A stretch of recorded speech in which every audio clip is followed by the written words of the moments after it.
última mesa, né, do dia, encerrando aqui o evento com as falas de Alex, Amanda, Tiago e Fred, isso. Tá, não, beleza. Então a mesa se chama Filosofia e Literatura e eu passo a palavra já ao professor Alex.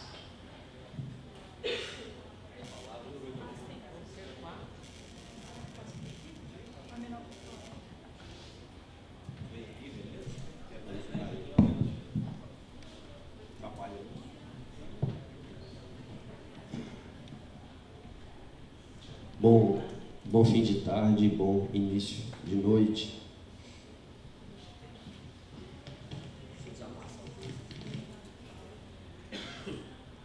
Bem, obrigado a todos os presentes e gostaria de parabenizar a organização pelo belo evento. A proposta é fazer uma pequena conversação minimamente responsável, por vezes meio irresponsável, acerca do conto do Fitzgerald, né? A Fissura, o Cracapo, a partir de algumas questões deleuzianas. Na obra citada, que é a Fissura, né? O Cracapo, que será objeto de conversação, Fitzgerald fabula, quase numa perspectiva visionária, uma cartografia, seja pela narrativa, seja pelos personagens envolvidos nos textos. E o que significaria essa perspectiva quase visionária? Ela é um indicativo que, na contemporaneidade, nos depararíamos com um certo apagamento do que ficou comumente chamado de sujeito.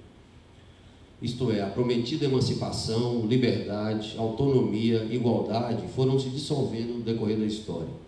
À maneira particular daquilo que é exposto no texto, a crença numa sociedade constituída à base de verdades morais, racionais e teológicas, enquanto garantia de uma boa vida, boa saúde, bom trabalho e felicidade, é abandonada em função de uma profunda sensação de desolação e demolição.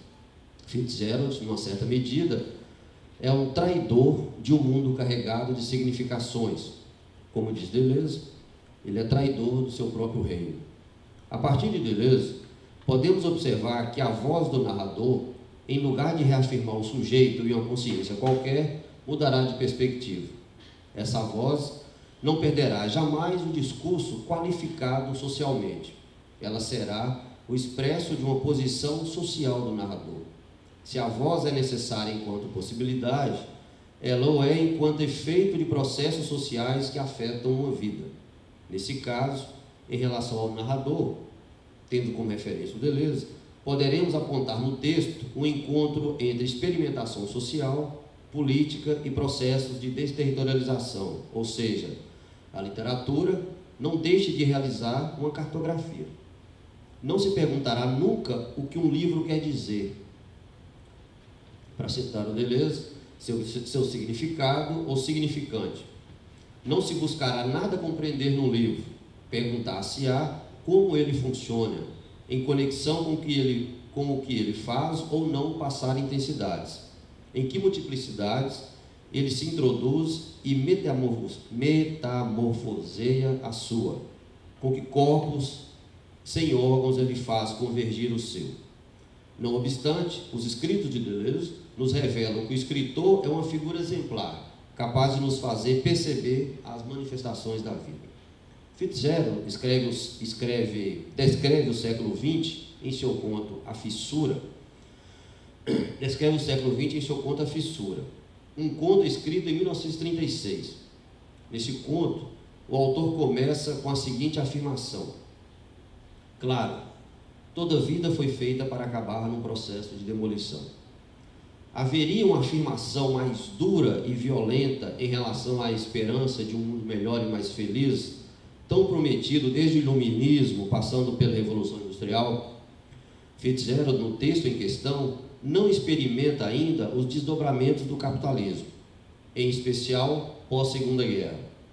Mas é nítido historicamente que, à época escrita do conto A Fissura, o mercado havia acabado de passar por uma crise, a quebra da Bolsa de Valor da Bolsa de Nova York de 1929. Fitzgerald diz: já é muito tarde para fazer alguma coisa, quando acabamos por perceber que nunca mais seremos aquilo que fomos. Qual seria o alcance de uma afirmação dessa natureza?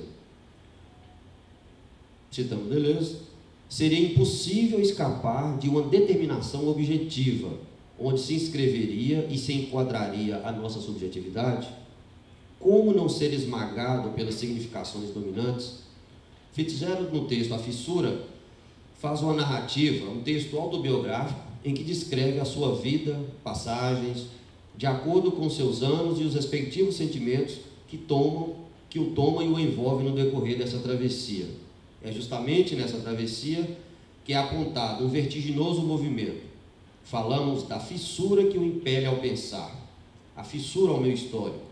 E como diz o próprio Fitzgerald, sua arrebentação não foi propiciada pela loucura, nem por uma doença que o limitaria ao mundo branco de um hospital. O narrador, na sua função de autor, nos apresenta no decorrer do texto que as linhas segmentarizadas que instituem em nosso campo perceptivo determinadas estruturas podem se quebrar. Perda da razão, a passagem da juventude à velhice, sucesso, fracasso, criatividade, esterilidade, riqueza, pobreza, saúde, doença. E como num golpe de súbito, após, abre aspas, 1 hora mais ou menos de conversa com o travesseiro, comecei a perceber que durante 2 anos a minha vida sustentara-se de recursos que eu não possuía. Eu estava apenas hipotecando-me física e espiritualmente, até a raiz dos cabelos. Era como se uma afetação, uma percepção que se dá por alguma razão a ponto de me proporcionar uma evidência. Ou como nos diz Deleuze, já não é possível suportar o que se suportava antes. Um tipo de angústia surge, novas relações de velocidade e lentidão, linhas difusas que surgem. O texto de Fitzgerald nos apresenta a constituição de um estranhamento em relação ao mundo. O autor, narrador, é a experiência viva de uma cartografia da contemporaneidade. Melhor dizendo, ele experimenta a desilusão de uma promessa não realizada, como muitas vezes também experimentamos. O forte ruído de um silêncio, como diz Deleuze, que distendeu as bordas. É a superfície sem transcendência e profundidade. Trata-se de um prato de porcelana rachado. E a questão emergente é se esse prato deve ser conservado ou não. É esta a comparação feita por Fitzgerald, a de ser um prato rachado. E a despeito de uma cura da depressão, do alcoolismo, busca tão recorrente no início do século XX nos campos das ciências psi, ele diz: uma cura não funciona, dado que numa noite realmente escura da alma, são sempre 3 horas da manhã, dia após dia, a desintegração da própria personalidade. Os efeitos da fissura são coletivos. Não se trata mais de uma particularidade ou expressão de suas íntimas neuroses.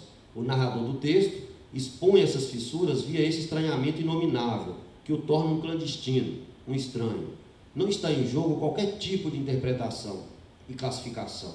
Num determinado momento do conto, Fitzgerald revela uma conversa que teve com uma mulher, que ele denominou, isso é maravilhoso, de pessoa cuja vida faz com que as vidas das outras pessoas cheirem a morte.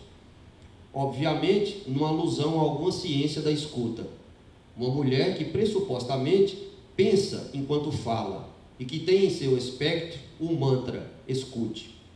Definitivamente, essa certa mulher, ao classificá-lo enquanto mesquinho ou egoísta, que acredita que o mundo só existe a partir de seus olhos, não compreendeu que, na verdade, havia nesse homem a expressão de uma vitalidade.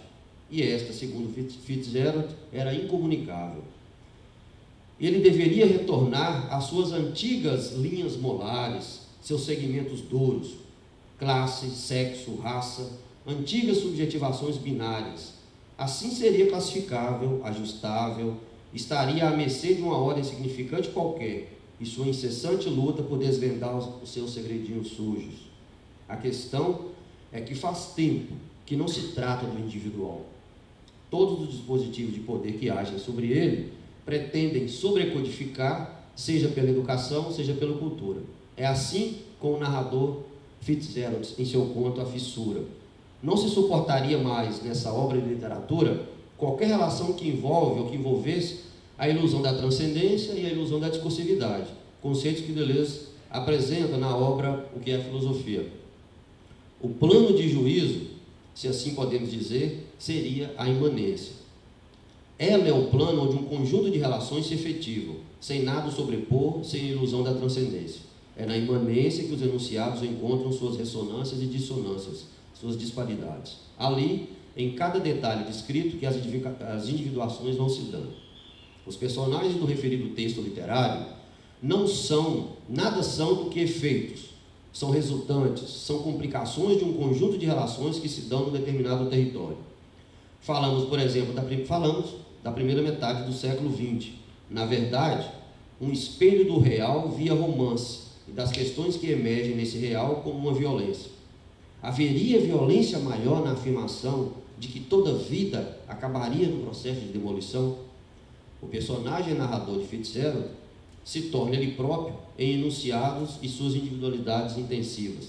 Como diz Deleuze, não chegar ao ponto em que não se diz mais eu, mas ao ponto em que já não tem qualquer importância dizer ou não dizer eu. Não somos mais nós mesmos. No caso de Fitzgerald, duas linhas se quebram rumo à desterritorialização do eu. A saúde foi diagnosticado com tuberculose, que após curada, o fez retornar ao colégio, mas este nunca mais foi o mesmo. Perdeu privilégios, amigos, cargos. A segunda linha foi a do amor, um trágico amor condenado ao fracasso pela falta de dinheiro.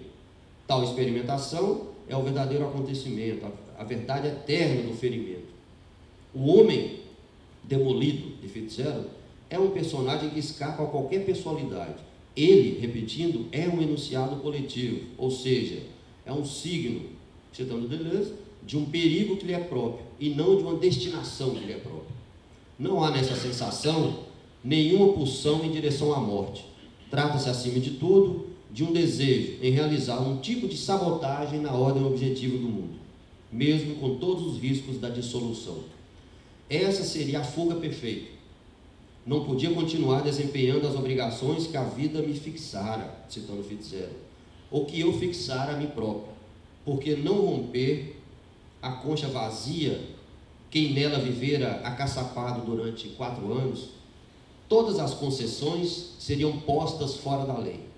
Daí em diante, sob um novo nome, e esse nome é lixo. O desafio é justamente fazer explodir a segmentaridade sem necessariamente nos destruir, dado que essa própria segmentaridade é a condição de nossa vida biológica e racional. Do contrário, a intensidade e a velocidade com que um corpo é afetado é perigosa demais, a ponto de precipitá-lo num buraco negro onde não poderá sair. Lembrando novamente Deleuze, esse risco é ilustrado por Fitzgerald, quando ele diz: vi quando um outro igualmente eminente, vi quando o outro igualmente eminente passou meses no hospício, incapaz de suportar qualquer contato com seus semelhantes, e podia fazer uma lista interminável daqueles que entregaram os pontos e passaram adiante. O autor narrador, personagem do conto A Fissura, se propõe a abandonar os velhos hábitos sociais e civilizados. Esse modo de vida, expresso no autor, poderia ser denominado de infelicidade condicionada, termo usado por Fitzgerald, mas é importante sublinhar uma questão na narrativa. Nos deparamos com a aridez desértica da imanência. Falamos de um certo cansaço ou esgotamento de Fitzgerald, que fez com que ele chegasse à conclusão de que a sua vida nunca mais voltará a ser agradável, a ponto de afirmar: tentarei, no entanto, ser um animal correto, e se vocês me lançarem osso com bastante carne, poderei até lamber vossas mãos. Vou pular aqui. A prometida utopia da razão cai por terra, e a questão que se faz necessária colocar, levando-se em consideração a construção do texto literário, que nos serve de fio condutor, é a seguinte: o que nos caberia diante de tal cenário contemporâneo? Estamos condenados a morrer nas teias do capital, dos determinismos morais? É possível fazer da decepção ou do esgotamento a condição necessária a uma outra ética enquanto dimensão afirmativa da vida e assim buscarmos novas armas? Ou também estaríamos nós condenados à infinita experiência do ódio, da vingança, do ressentimento, como se fosse um infinito mergulho no buraco negro? É, por assim dizer, quase paradoxal a nossa preocupação, ou seja, só podemos escapar às políticas de destruição da existência pelo trajeto, pela travessia da decepção e do esgotamento. É aqui que entra a experiência limite do autor, Fitzgerald, que ele diz: afinal, citando Deleuze, a literatura é uma máquina de guerra, uma máquina de amor, uma máquina revolucionária. Nesse texto, de certa maneira, nós somos apresentados a um personagem que flerta a todo instante entre as linhas de vida e as linhas de morte, numa agonizante vertigem, por vezes distópica. É justamente nesse ponto que encontramos a importância dele e do campo problemático que ele cria. Nesse paradoxal movimento entre a resignação crítica e a criação de um possível enquanto algo a se inventar. É uma sorte de convite ao estranhamento, ao enfrentamento e à travessia sem fim que poderíamos chamar de imanência. Obrigado.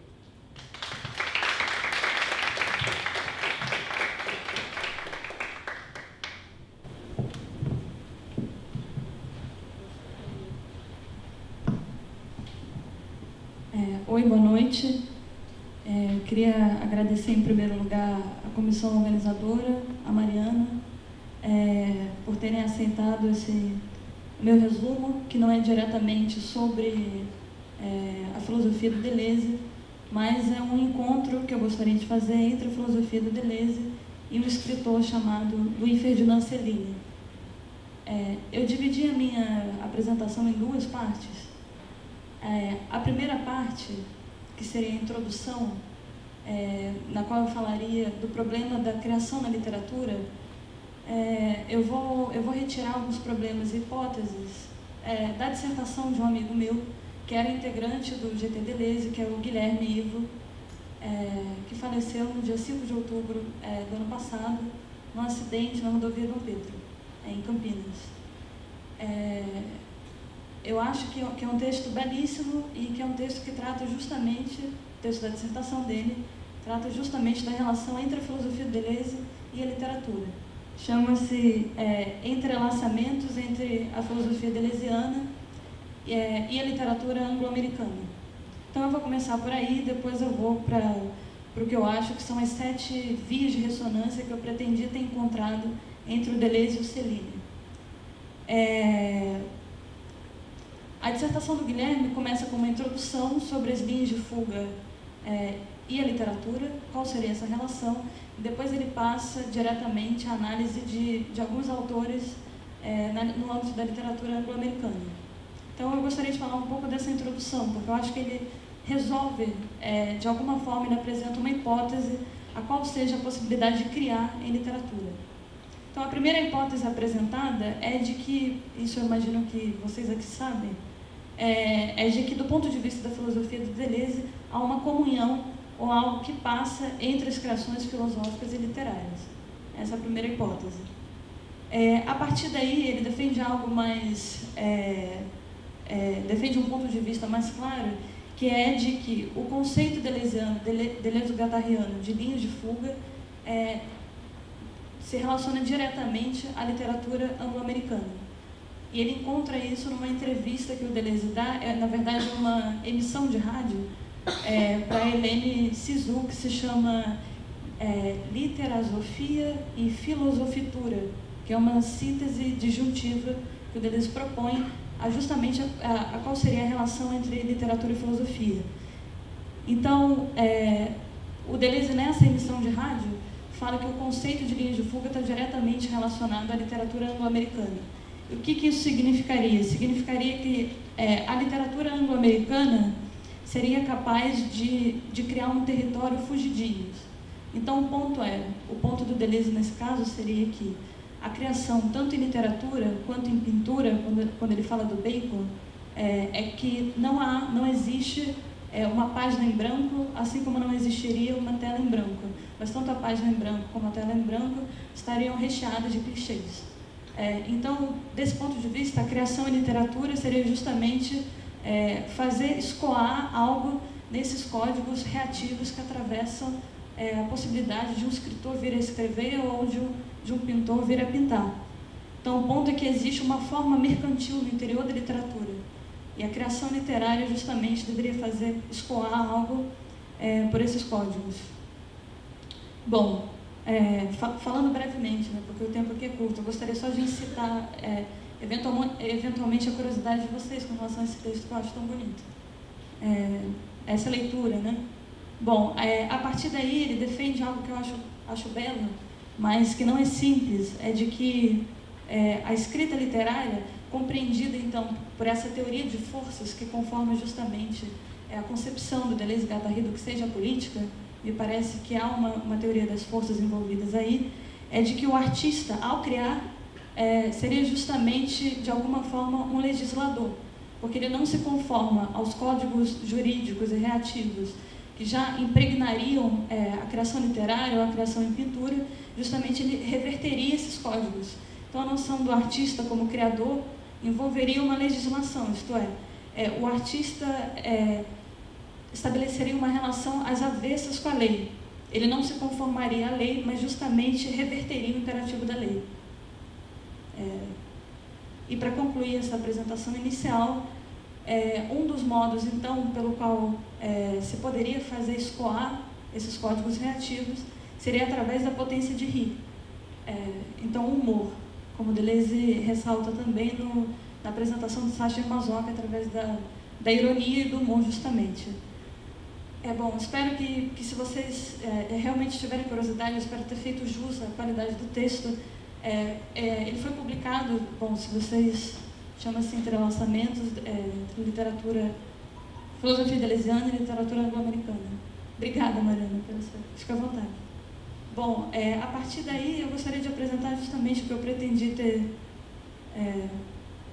ter encontrado entre o Deleuze e o Louis Ferdinand Céline. O meu problema é que, no âmbito dos estudos literários, o que foi escrito sobre Céline parece ter sido escrito a partir de uma leitura às pressas. Céline é tido como reacionário, Céline é tido como fascista, Céline é tido como moralista, Céline é tido, então, de um ponto de vista da direita, ele foi condenado, né, por uma possível relação que ele teria estabelecido em certo momento. E, do ponto de vista de uma crítica da esquerda também, ele foi rapidamente classificado como o autor da arte negra. Enfim, foram encontradas vários pontos de relação para classificar rapidamente esse autor.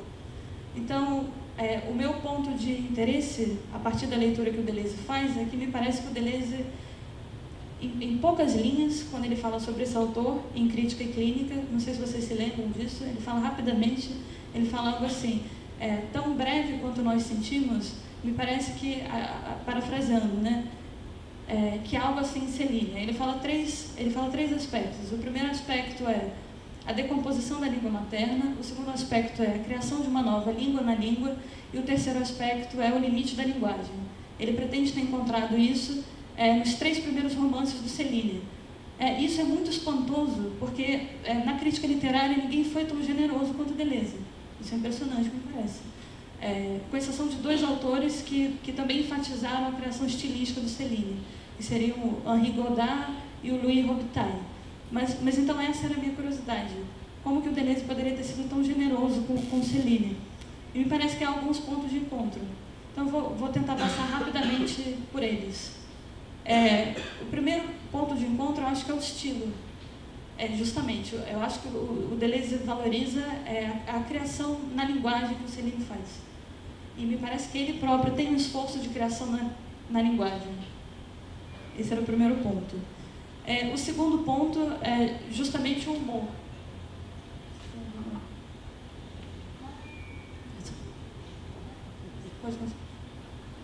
O segundo ponto seria justamente o humor. Eu acho que o primeiro romance a que o Deleuze se refere, que se chama Viagem ao Fim da Noite, que foi o primeiro romance que o Céline publicou, o Céline mostra que ele é um exímio ironista. Ele apresenta 3 tipos de ironia nesse romance, que é a ironia como se entende usualmente, como pretendendo falar algo no lugar de outra coisa, tem uma ironia cáustica e tem uma ironia que se mistura ao discurso indireto e livre. Então, não é algo simples em termos de criação de linguagem. A ironia, tal como trabalhada pelo Céline, ironiza ambos lados de uma dicotomia política estabelecida, por exemplo, entre colonizador e colonizado, quando ele escreve, por exemplo, a partir do neocolonialismo. Então, eu queria enfatizar esse ponto do humor. Eu acho que, embora o Deleuze não tenha se referido explicitamente ao humor do Céline, quando ele fala em decomposição da língua materna, eu acho que um dos modos pelo qual o Céline consegue fazer isso, decompor uma língua materna, que seria, então, previamente carregada de códigos reativos, é pela capacidade de fazer o leitor rir. E ele faz isso extensivamente. Esse é o ponto. O terceiro ponto que eu gostaria de trazer é o combate à representação. Eu acho que, enquanto Deleuze pretende forjar uma filosofia, fazer uma filosofia que liberte o puro sensível do jugo da ideia, eu acho que o Céline, nesse segundo romance, que se chama Morte a Crédito, pretende fazer exatamente isso. Esse romance é cheio de expressões orais. E ao lado dessas expressões orais, é difícil reconstituir isso aqui, né? Estou tentando falar em termos meio abstratos, assim. Ao lado de expressões orais, ele mescla uma elegância sintática impressionante. Então, isso tem um efeito muito forte. O que o próprio Céline chama de provocar emoção no leitor. Ele é muito eficaz em fazer isso. Eu acho que tem uma qualidade de linguagem que não é fácil de ser alcançada. Então, seria da ordem de uma criação literária mesmo. Ele não reorganiza código, né? Não é só para vender livro, fico com essa impressão. Realmente tem um trabalho de linguagem. A quarta ressonância, 4 de 7, né? Já estou acabando. A quarta ressonância seria a relação entre arte e loucura.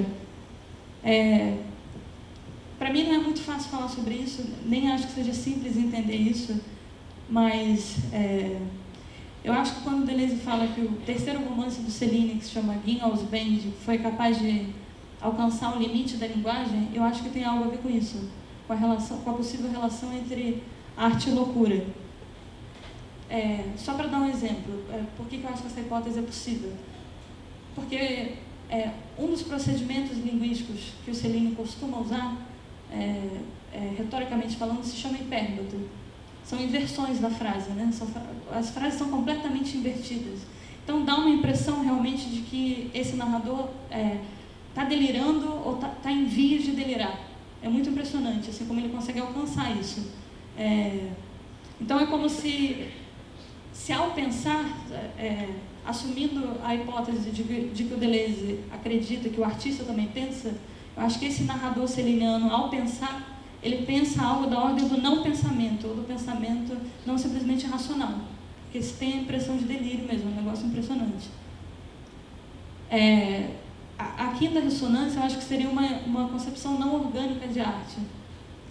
Justamente essa linguagem que parece invertida, dispersiva, que ao mesmo tempo muito enérgica, muito capaz de emocionar o leitor, eu acho que ela não se prestaria a uma concepção orgânica de obra. Não tem uma narrativa com início, meio e fim, justamente puro trabalho de linguagem, e a concepção do romance é episódico. Então, eu fiquei com essa impressão de que seria possível fazer uma relação entre a concepção não orgânica da obra de arte e esse narrador ou esse artista filósofo que pensaria no não pensamento. Para terminar, então, o sexto problema seria o problema da natureza política. Então, por mais que esse autor tenha sido, em outros momentos, acusado de reacionário ou como porta-voz de um fascismo, eu acho que uma leitura mais atenta mostra que o próprio procedimento de ironia, ao ironizar colonizador e colonizado, por exemplo, os dois polos de um possível binarismo ocidental, já mostra que o problema da natureza política nos romances do Céline é muito mais complexo. Porque ele parece forjar justamente uma imagem não polarizada da política. E para encerrar, a sétima intersecção que eu pretendia ter encontrado com relação à concepção do filósofo-artista e do artista-filósofo. Me parece que Deleuze e Guattari, ao criarem conceitos, fazem quase um procedimento que a arte contemporânea faz, que tem a ver com converter algo. Por exemplo, alguns artistas surrealistas tomam objetos do cotidiano e convertem aquilo em obra de arte. A minha impressão é que ao criar conceitos, Deleuze e Guattari convertem quase esses conceitos em objetos de arte. Eu não sei, eu queria discutir isso com vocês. Para mim não tá evidente, é uma hipótese que eu pretendi talvez poder relacionar com algo que o próprio Seguin propõe no romance que se chama Normance, que é de que ele próprio, esse narrador tão ironista, tão humorista, seria, no fim das contas, também um filósofo. Bom, era isso. Muito obrigada pela atenção. Obrigada.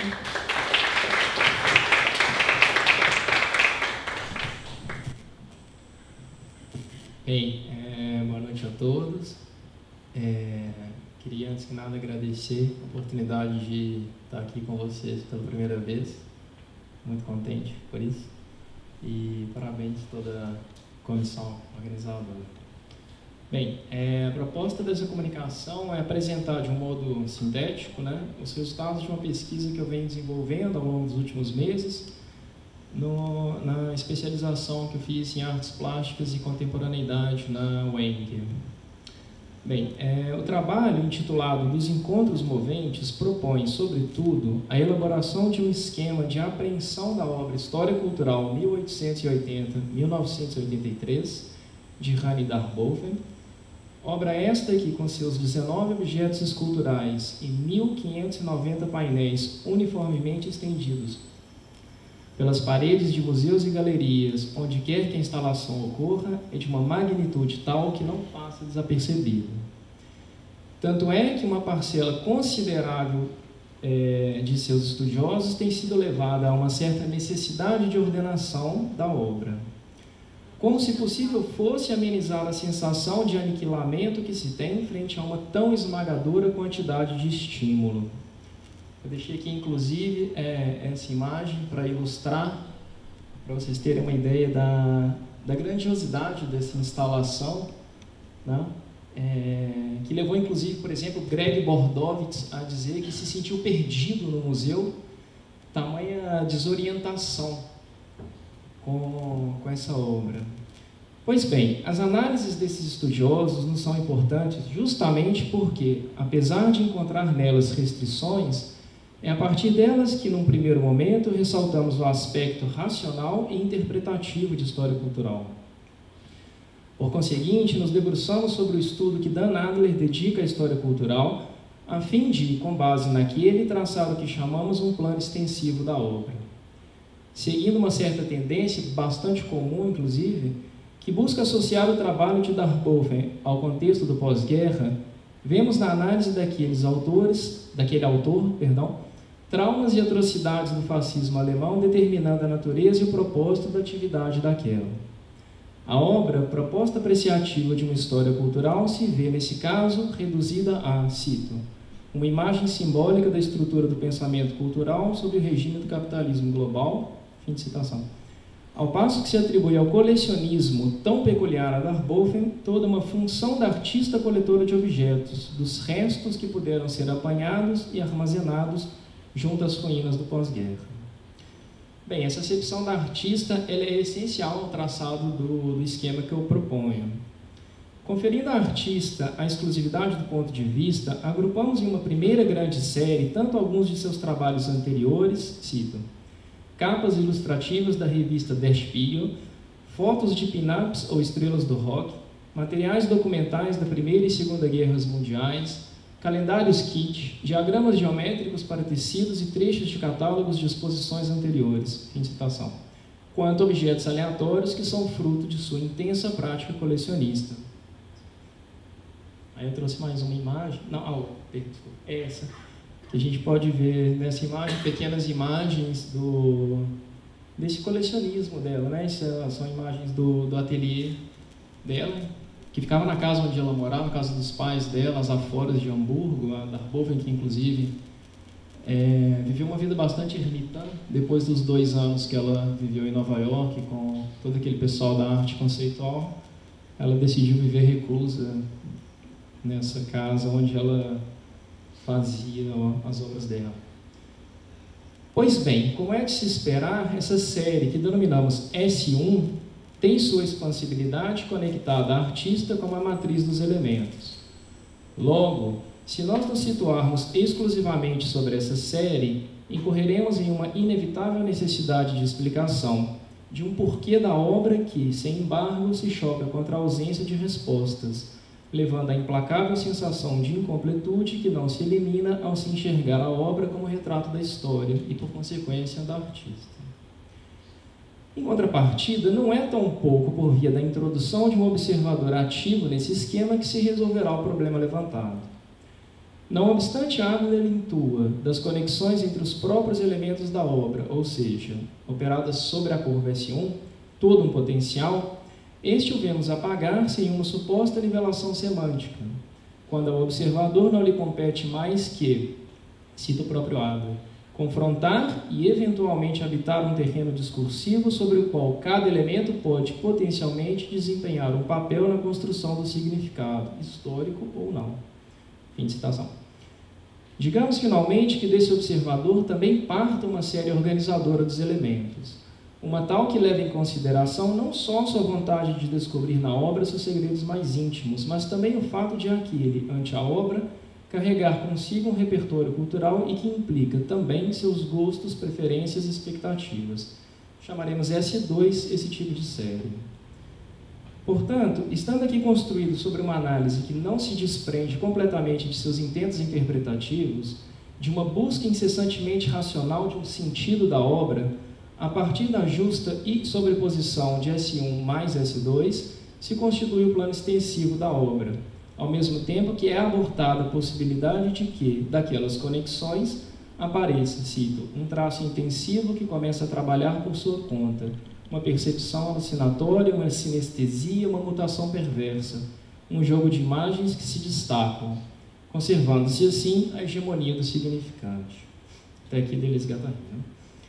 Em suma, poderíamos dizer que Adler reserva ao espectador não muito mais que uma espécie de função legitimadora das escolhas da artista. A organização pré-definida em S1 é basicamente complementada por S2 através de ligações perceptivas e intuitivas que os observadores fazem entre as partes da obra. E a conexão que se alcança entre as séries não chega a produzir, com efeito, uma dilatação suficiente para que se saia do plano do significado. Enquanto uma vaga noção de todo permanece ocultada no horizonte espacial inapreensível da obra, o público resignado se contenta com a assimilação significativa de certas partes, fazendo destas seus pequenos todos compreensíveis. Dois problemas-chave acerca do plano extensivo da obra subsistem. 1. A obra parece condicionada ao pilar de sustentação, artista, obra, observador, ou seja, a obra não tem autonomia.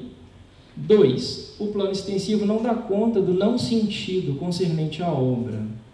Assaz fugidio, esse aspecto irracional sendo justamente aquilo que escapa ao controle de toda série que trate de organizar os elementos de composição da obra. E é nesse momento que eu encontro, um encontro entre Darboven e Deleuze me parece essencial. Já que, por que armazenar tanta potência? Né? Isso que eu estava percebendo, assim,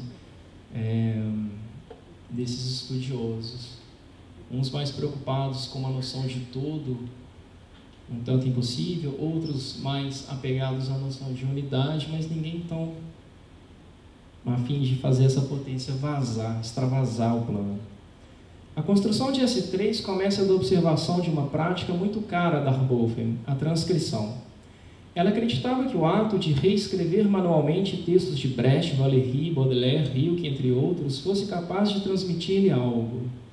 Certa vez ela disse: eu escrevi as coisas novamente à mão para que a experiência mediada pudesse me transmitir algo. Logo, é razoável inferir que Darboven estivesse com a prática buscando uma maneira de ser afetada por aqueles autores, por via de seus textos. Bem, esse colocar-se diante da linguagem, tal como esta se apresenta, este em si da linguagem, exige que se opere através da linguagem e na linguagem todo um procedimento de despersonalização dupla da escritura, onde os autores transcritos se despersonalizam à medida que a autora que os transcreve se despersonaliza a si mesma. Pois é somente dessa forma que se atinge uma zona de indeterminação, de indiscernibilidade, característica tanto do afecto como aquilo que transborda o sentimento, quanto do percepto, independente do estado daqueles que experimentam. E tomei aqui de Deleuze-Guattari umas falas entrecortadas. Logo, a terceira série de composição da obra, S3, em nosso estudo, é também inerente à artista, mas, ao contrário da primeira, o seu sentido é o de uma despersonalização. Ela já não opera um enclausuramento do objeto colecionável, dispondo sobre o espaço-corpo determinável da obra.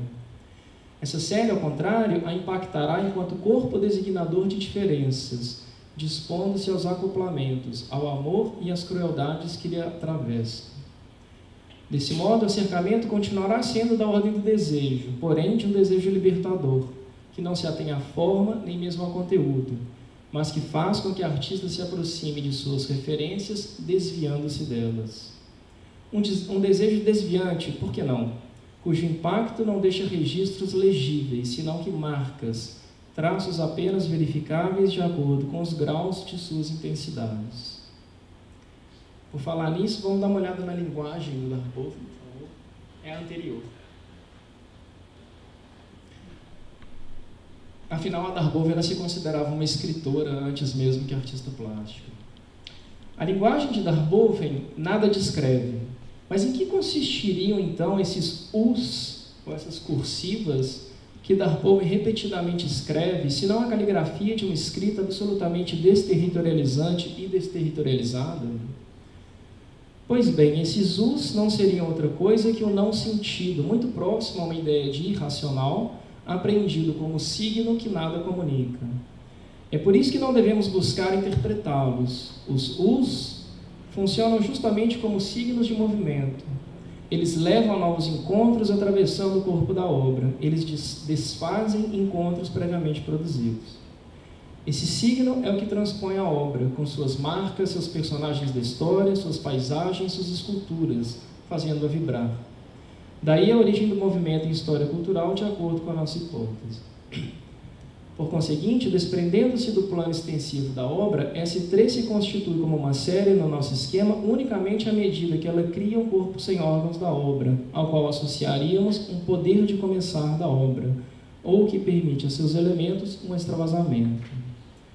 Nós poderíamos, inclusive, questionarmos S3 enquanto série, já que ela não organiza nada. Darboven, leitor-artista, necessita fazer um corpo sem órgãos para que a força em circulação, apreendida na transcrição, se intrometa na obra que virá. Só o corpo esvaziado de sua organicidade comportará a força que vem de fora, buscado nas relações que se assume com os outros. A obra plena, enquanto corpo sem órgãos, é cheia vazia, pois o corpo expropriado abriga em seu interior uma multitude de sujeitos sem um eu, atravessado por intensidades. Com efeito, o encontro com a obra que aqui preconizamos produz outra coisa, quando ainda se trata da obra ela mesma. Da mesma forma, já não se fala mais de totalidade, mas de uma integralidade de história cultural, função mutável ou cambiante da curva que se traça no plano da obra ao se fazer junto com a obra um corpo sem órgãos. Desfazer o organismo de nosso eu da obra, para que sob tal curva haja apenas um contínuo ininterrupto do corpo sem órgãos, o plano de composição da obra. A obra não está incompleta, ela apenas jamais se conforma, é puro devir, puro fluxo criativo permitindo correr entre a sua estrutura, pela história que conta, o que nela há de mais incognoscível. É por isso que nossa última série, desorganizacional, só encontra correspondência na presença de um observador impessoal. S4, em contato com S3, não expecta encontrar um sentido de totalidade, tampouco almeja uma unidade. A unidade é algo que acontece e independe tanto da disposição da obra quanto das intenções do observador. Daí nossa necessidade derradeira de criarmos um conceito simples a fim de incutirmos nessa ideia de unidade uma diferença. Haverá unidade sem totalidade, toda vez que, ao colocarem-se em relação consigo mesmas, entre si e com os outros, na qualidade de afectos e perceptos, uma ou várias partes da obra estabelecerem, a partir do encontro, ao menos um sentido. Uma unidade sem totalidade é, antes de tudo, aquela que se forma a partir de, pelo menos, uma partícula que se desprende e que percorre, zigue-zagueante, o corpo da obra, cingindo-a, recortando-a, abrindo-a às conexões múltiplas. Movimento este que não arruína a estrutura, pois, do contrário, nada ali poderia ser lido, mas que faz de toda leitura desse organismo desfeito uma leitura desviante, sobretudo, como aquelas que Darboven promove de seus antecessores. Sempre no sentido de que sua possibilidade encontra-se na própria desarticulação da obra. Logo, as unidades sem totalidade são temporárias e duram o tempo suficiente de um encontro.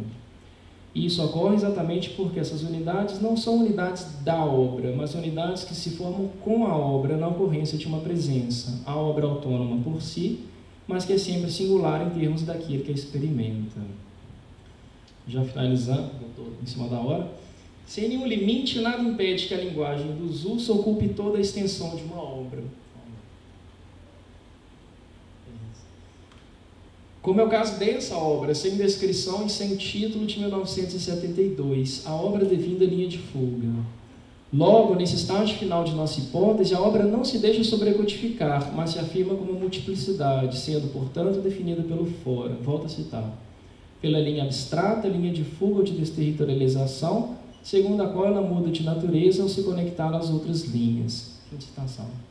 Eis o acontecimento da obra. Em outras palavras, toda vez que não seja possível apreendê-la, não em sua totalidade, por si inapreensível, mas numa propriedade que se sobressaia, numa sonoridade, numa visualidade, numa textura, etc., sem que isso implique ou sem que nisso esteja condicionada qualquer formação de significado e ou interpretação, diremos que há um acontecimento da obra.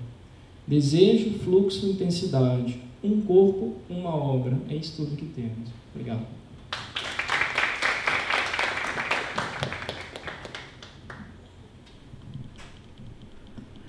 Olá, boa noite.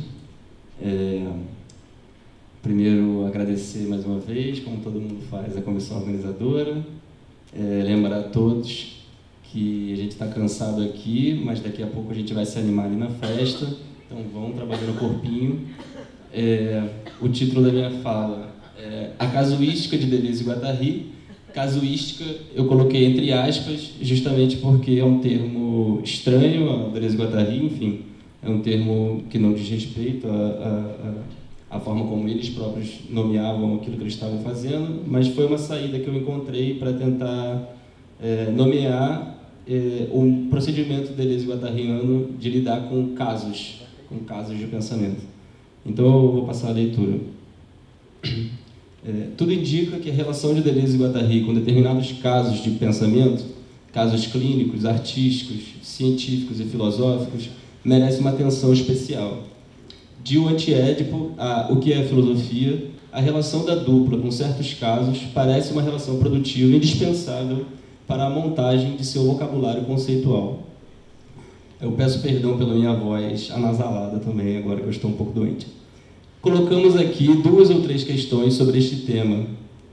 São elas. Qual a importância e a função mais geral da relação de Deleuze e Guattari com os casos que os forçam a pensar? Quais são os casos privilegiados pela filosofia esquizoanalítica e o que se comunica entre eles? De fato, antes do encontro com Guattari, Deleuze já vinha desenvolvendo seu trabalho na direção do que propomos chamar de uma casuística.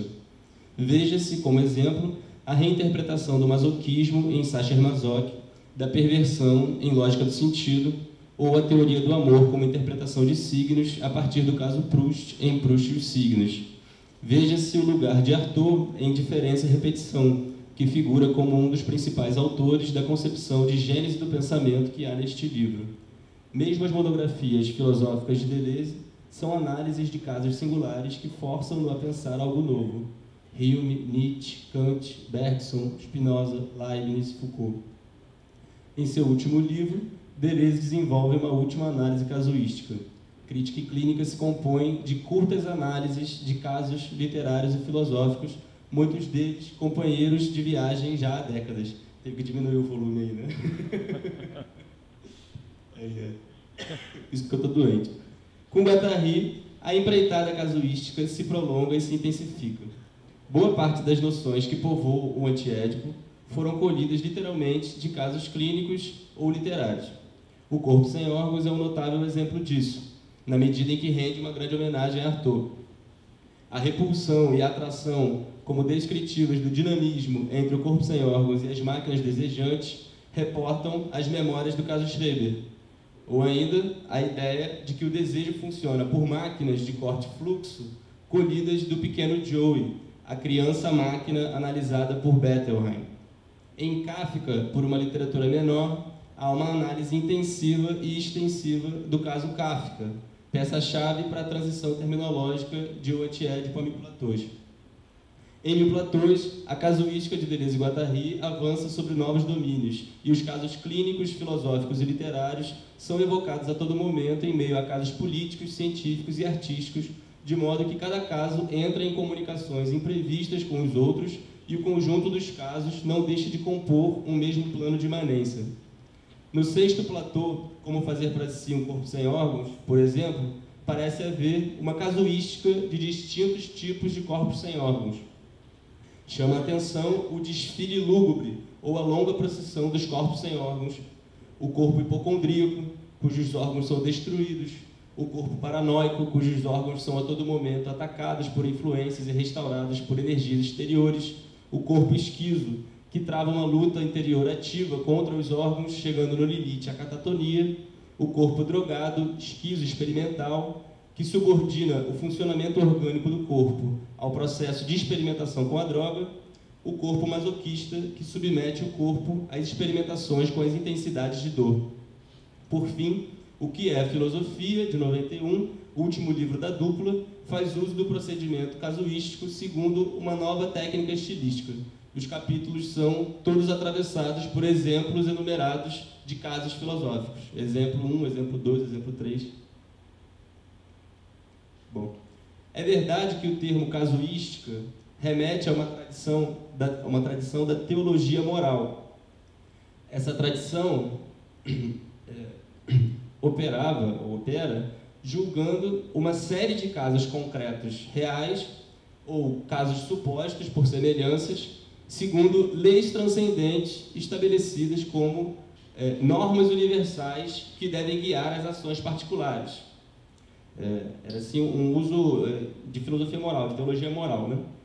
Por derivação e em um sentido análogo, o método casuístico e o termo casuística encontrou emprego também no direito, na medicina, na psicologia e na economia, sempre tomando como base esse jogo entre um modelo universal de funcionamento e a distância com relação a casos que esse modelo vai medir, vai avaliar.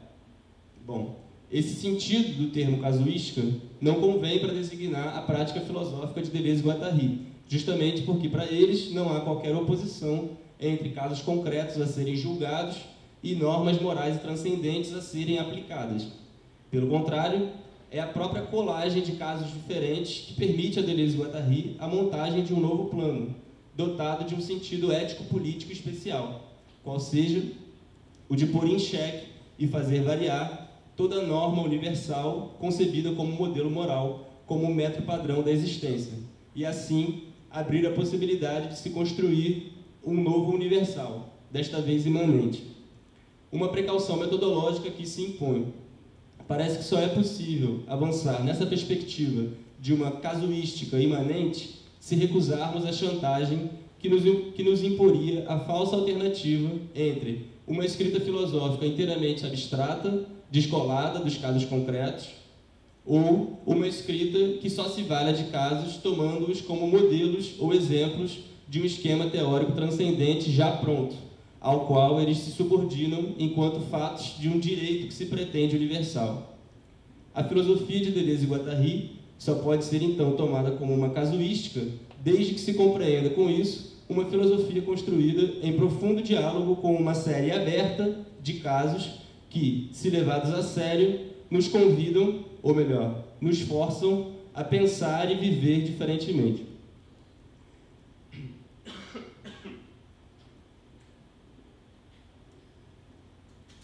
A ambição da dupla francesa parece ser criar um plano comum onde se torna indiscernível quando é o caso falando ou quando é o analista, o teórico. Nesse gesto, percebemos um esforço por compor uma aliança, uma causa comum com os próprios casos em questão. Assim, desde o Antiédipo, era esse o projeto de Deleuze Guattariano, acolher todo um conjunto de casos clínicos que não encontrava abrigo na psicanálise ou na psiquiatria, na medida em que permaneciam reféns de estruturas conceituais que são alheias à sua realidade e incapazes de descrevê-la positivamente, reduzindo-os a traços negativos. Em uma mesa redonda voltada para discutir o Antiédipo, Deleuze comenta como essa distância entre o caso e a análise do caso, tão recorrente nos livros de psiquiatria e psicanálise, permite um esmagamento daquilo que os casos dizem efetivamente. Eu cito Deleuze. Uma coisa muito chocante nos livros de psiquiatria, ou mesmo de psicanálise, é a dualidade que os atravessa entre o que um suposto doente diz e o que aquele que o trata diz sobre o doente, entre o caso e o comentário ou a análise do caso. Logos contra pathos. Supõe-se que o doente diz qualquer coisa e que aquele que o trata diz o que isso quer dizer na ordem do sintoma ou do sentido. Isso permite todos os esmagamentos do que o doente diz, toda uma seleção hipócrita. Faz citação. Na direção contrária, o desafio para Deleuze e Guattari passa por compor um sistema conceitual que é, ele próprio, colhido dos casos, que faz interseção entre as próprias concepções nativas dos casos e as teorias filosóficas, científicas ou psicanalíticas mobilizadas, num exercício tal que busca desmontar a sobreposição hierárquica tradicional da teoria com relação aos casos ou à prática. O valor operacional dos casos na construção dos argumentos deleuze-guattarianos nos remete a uma instrução que Deleuze oferece já no prólogo de Diferença e Repetição. Ali, Deleuze concebe a filosofia como uma espécie de romance policial, ao mesmo tempo como uma ficção científica. Romance policial, ele explica, no sentido de que os conceitos filosóficos devem resolver sempre uma situação local, isto é, um caso concreto e preciso, o que implica que os conceitos se modifiquem em função dos problemas. E ficção científica, no sentido de que os conceitos respondem sempre a uma espécie de aqui e agora, que é, simultaneamente, um em nenhum lugar, reunidos na ideia de um Erewhon, que Deleuze colhe de Samuel Butler, né, que é aquela expressão que é uma corruptela de here now e nowhere. Deleuze chama esse aspecto de ficção científica de o segredo do empirismo, fazer com que cada conceito surja como objeto de um encontro que se dá em nenhum lugar originário e em um aqui e agora, sempre modificado e disfarçado, num horizonte movente que tanto descentra os centros quanto desloca as periferias, reinventando, como numa ficção científica, o exercício da filosofia para além da bifurcação que nos faria escolher entre uma abordagem fundamental, que visasse as origens puras ou o eterno, ou, do outro lado, uma abordagem empírica, estrita, que se prendesse no aqui e agora, sem colocar questões de alcance mais amplo, para além desse aqui e agora. Contra a falsa alternativa entre o eterno e o temporal, Deleuze define a filosofia, seguindo Nietzsche, como intempestiva, isto é, contra este tempo, a favor, espero, de um tempo por vir. Citação, né? Os casos mais aberrantes serão elevados contra o transcendental, e Artaud questionará a imagem moral que se faz habitualmente do pensamento, exigindo uma modificação das próprias condições transcendentais do pensamento, no terceiro capítulo de Diferença e Repetição. A força dos casos é notável na ambição mesma de atingir um empirismo transcendental, que significa, grosso modo, um transcendental que não é a priori, mas imanente a tudo aquilo que se passa sobre ele. Um transcendental que não cessa de ser modificado pelas experiências limite que se passam sobre ele, que só condiciona a experiência de maneira intrínseca. Por que recorremos a esse texto, o prólogo de diferença e repetição? É que se relemos essa orientação, buscando elementos para a formação de uma casuística no pensamento de Deleuze e Guattari, percebemos que os casos que lhes servem, grosso modo, em toda a obra conjunta, carregam essa dupla operacionalidade. Ao mesmo tempo que resolvem uma situação local, como no romance policial, realizam também uma espécie de fabulação filosófica que aposta na força de uma nova forma de reunião sistemática dos casos considerados, que não se limitam desde então a servir como meros exemplos de um modelo teórico, mas incidem sobre as próprias condições internas de formação do modelo teórico, forçando a variações, aberturas e conexões imprevistas. Portanto, os casos são peças indispensáveis para Deleuze e Guattari criarem problemas filosóficos e conceitos que tentem respondê-los de maneira inovadora. A carta prefácio a Jean-Claude Martin, de Deleuze, contém também um conselho de trabalho precioso que dá a ver a importância da relação com os casos concretos na obra deleuze-guattariana. Cito: sempre há interesse nas análises de conceito em partir de situações bem concretas, bem simples, e não dos antecedentes filosóficos, nem mesmo dos problemas enquanto tais. Portanto, tenho apenas uma coisa a lhes dizer: não perca o concreto, volte constantemente a ele. Os conceitos desenvolvem-se em puros conceitos, mas são estritamente inseparáveis da passagem de um concreto a outro. Eis porque é preciso que se evite dar a uma noção qualquer um primado sobre as outras. Cada noção é que deve arrastar as demais, por sua vez e no momento propício. Fecha a citação. Mas quais são precisamente os casos privilegiados por Deleuze e Guattari? Quais são os casos que põem, por excelência, a necessidade de toda teorização esquizoanalítica? De maneira geral, podemos dizer que são casos extremos, são casos limite. Jamais encontramos casos de situações triviais na obra de Deleuze e Guattari, ou exemplos colhidos da vida ordinária, ou eu aqui na minha mesa, eu próximo à lareira, etc., como na meditação cartesiana. Encontramos masoquistas, esquizofrênicos, drogados, crianças experimentadoras, anoréxicas, artistas, suicidas, lunáticos, amantes. Encontramos Artaud, o presidente Schreber, o pequeno Joey, o pequeno Richard, o pequeno Hans, Rimbaud, Virginia Woolf, Don Juan, entre tantos outros. Mas qual a necessidade de recorrer a esses casos da experiência mais extrema que se faz da vida, muitas vezes casos tão dolorosos e catastróficos? O que há para se aprender com tais casos? Parece que o gesto praticado por Deleuze e Guattari pode ser resumido segundo o seguinte objetivo ético-político: o de acolher radicalmente toda a experiência limite do corpo, todos os movimentos aberrantes, e formar um sistema em que eles se comuniquem entre si e ponham em xeque toda a filosofia apoiada no modelo normal de forma e funcionamento do corpo ou regulação da experiência. Todos os freaks invadem o transcendental e fazem irromper um novo modo de sistematização da diferença. Os casos aqui não são tomados como exemplos ou ilustrações para uma teoria anterior, já pronta, mas, ao contrário, os casos são tomados como singularidades que exercem um papel essencial na própria formação dos termos, da lógica operatória e do conteúdo das proposições desta filosofia.